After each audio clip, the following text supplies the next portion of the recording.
some sauce? Scene one, Apple, take one.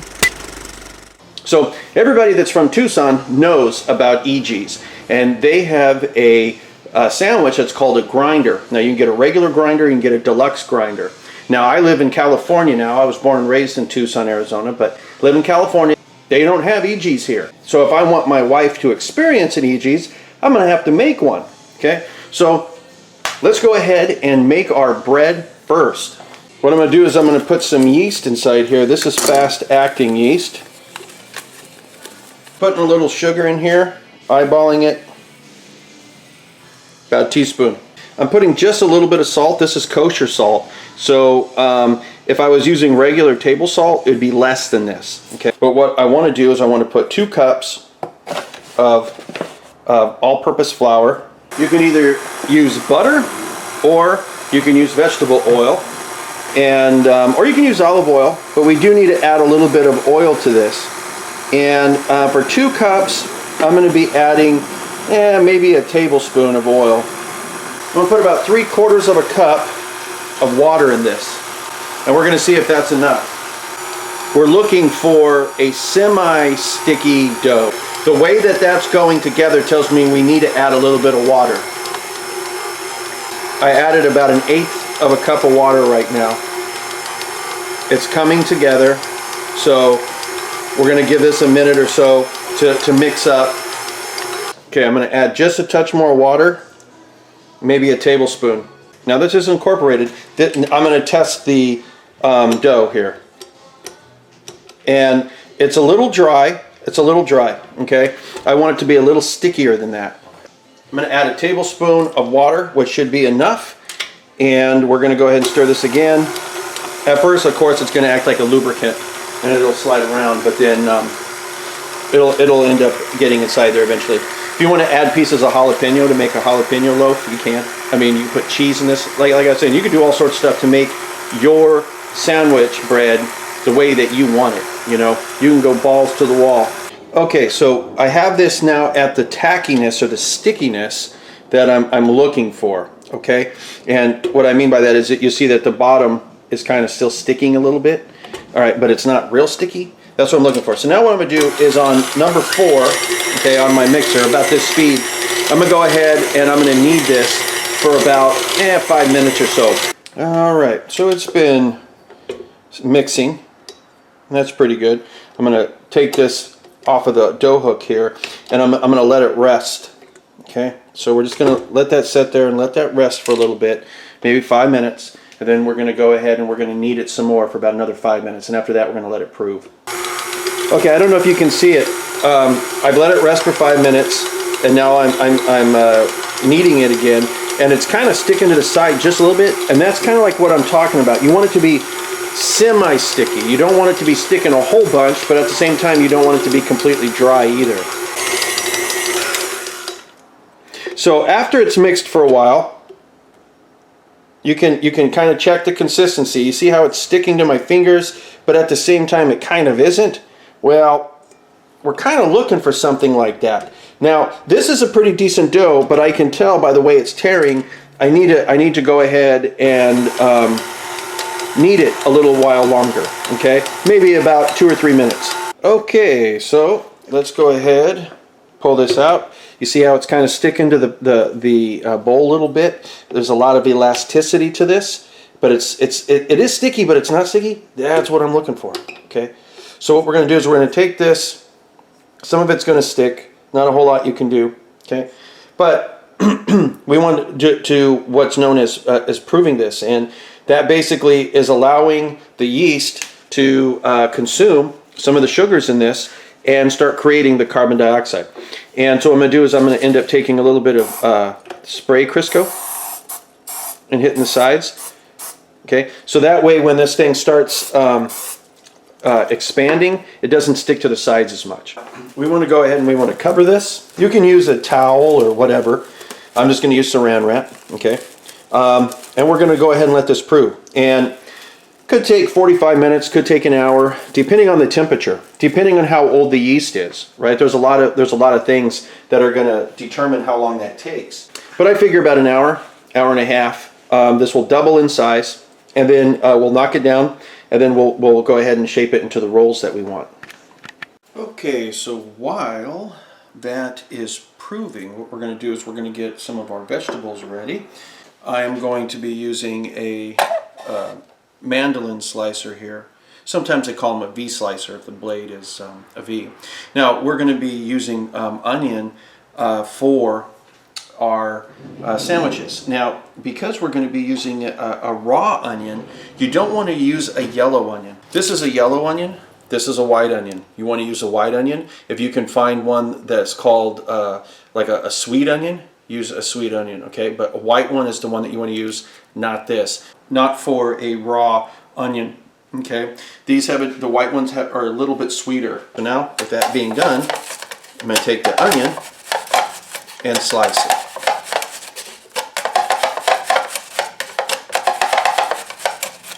But now we have some nice evenly cut onion, and we can take this and put it in a Ziploc bag or something. I'm also going to take a tomato and do the same thing. So right here I have a head of iceberg lettuce, okay, and I'm going to lower this a little bit more so it's a little bit bigger of a cut. But I'm just going to, I washed the lettuce. Okay, and now I'm just going to drag this over the top.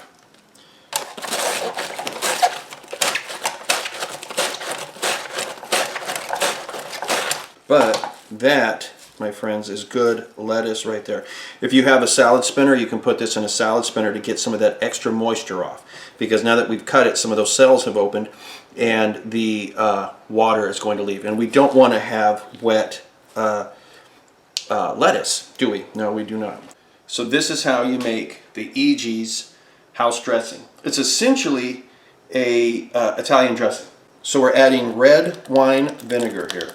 Now, I have a problem with sulfites, okay? So I can't have them, so I have to be very careful. This one right here does not have sulfites in it, okay?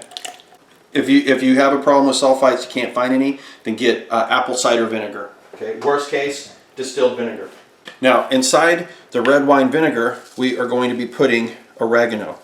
And we are going to be putting a lot of oregano. This is dried oregano. And you want to do it in this order, okay? You definitely want to do it in this order. Do not put the oil first, because we need this dry oregano to give out a lot of its flavors to that vinegar. When I said there was going to be a lot, I wasn't kidding. I'm putting just a touch of basil inside that. Ground black pepper, okay?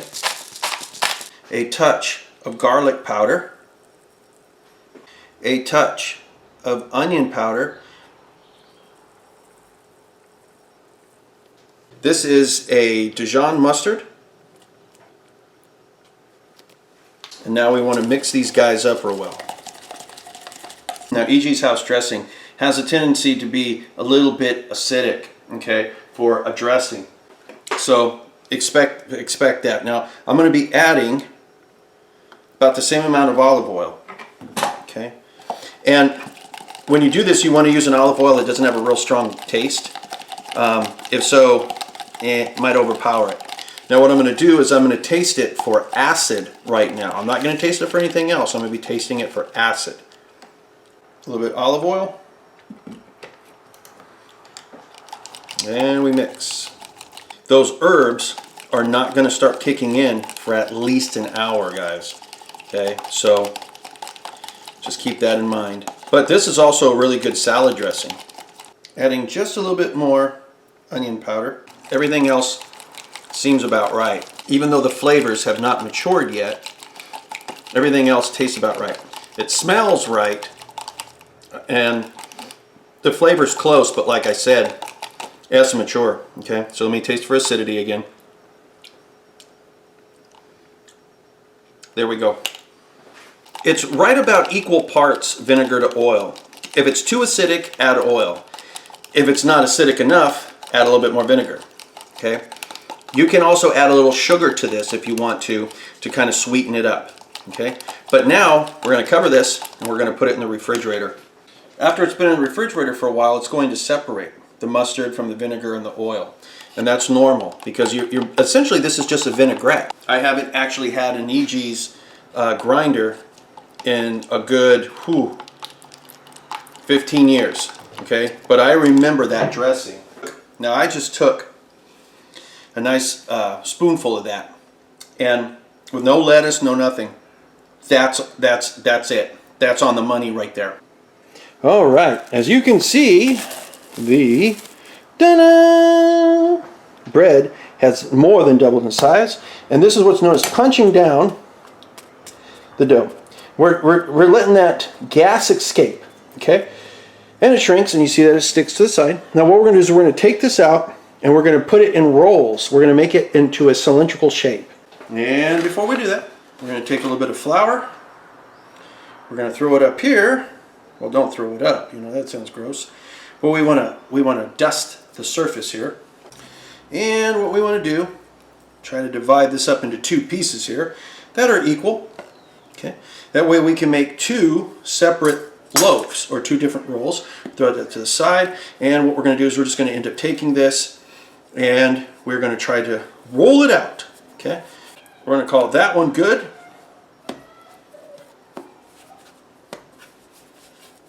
What I'm doing is I'm starting in the middle here and I'm kind of pushing outward, okay? Like that, okay? And I think that at this point that's fine. But now what we have to do is we have to let this be put into a position where it can proof up by itself. So what I'm going to do here, it's going to be something a little old school, but what I've got is simply just a cookie sheet, a baking sheet, and I'm going to let these guys set like so, okay? And I'm going to let it proof again, let it proof up. But just like before, we need this to double in size. I'm going to spray the top of this with some of the spray Crisco so it doesn't stick to the plastic wrap. And this is just to make sure that bugs and things don't get on it, as well as it doesn't dry out. Okay, so let's go ahead and give this about 20 minutes, let this stuff proof up, and then we can throw it into a 400-degree oven. We're going to have some killer rolls. All right, so we've let these proof up a little bit, and you see that they have increased in size. Now what we're going to end up doing at this point, I'm going to leave the parchment there.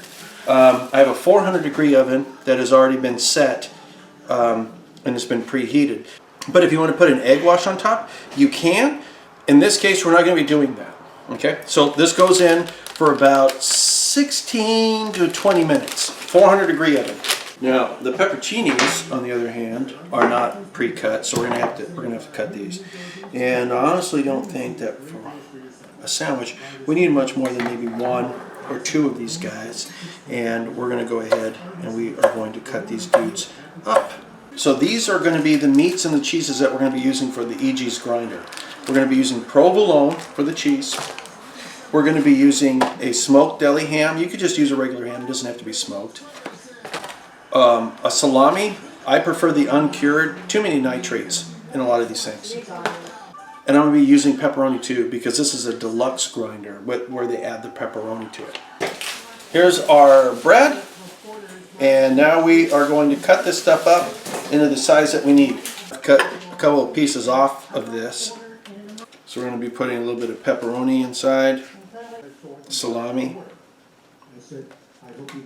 ham, provolone. I'm going to be putting a little bit of onion on here. I'm going to put a little bit of tomato on here, a little bit of black olive, some of the lettuce that we had cut up a little earlier, a little bit of pepperoncinis that we had cut up. We put a little bit of black pepper, a little bit of salt. We're going to take our house dressing that we had made earlier, stir it up, and we are going to drizzle a little bit on here. After I got out of the Navy, I struggled for years. Living minimum wage jobs at restaurants. We take it. Because I won't stop until we make college affordable for every working family in America. Close it up. All right, babe. Tell me what you think. eegees Deluxe Grinder. Hey, babe. Oh my god, that does look like an eegees. Huh, wow. Oh my gosh, bread is really good. I can't get over the onions. It doesn't taste like onion, like the strong onion flavor. Anyway, guys, that is my video on how to make an eegees grinder. And I'm telling you, it smells like an eegees in here. It looks like an eegees in here. Tastes like an eegees in here. I'm munching on these pepperoncinis. They're really good. Anyway, guys, till next time. Talk to you later.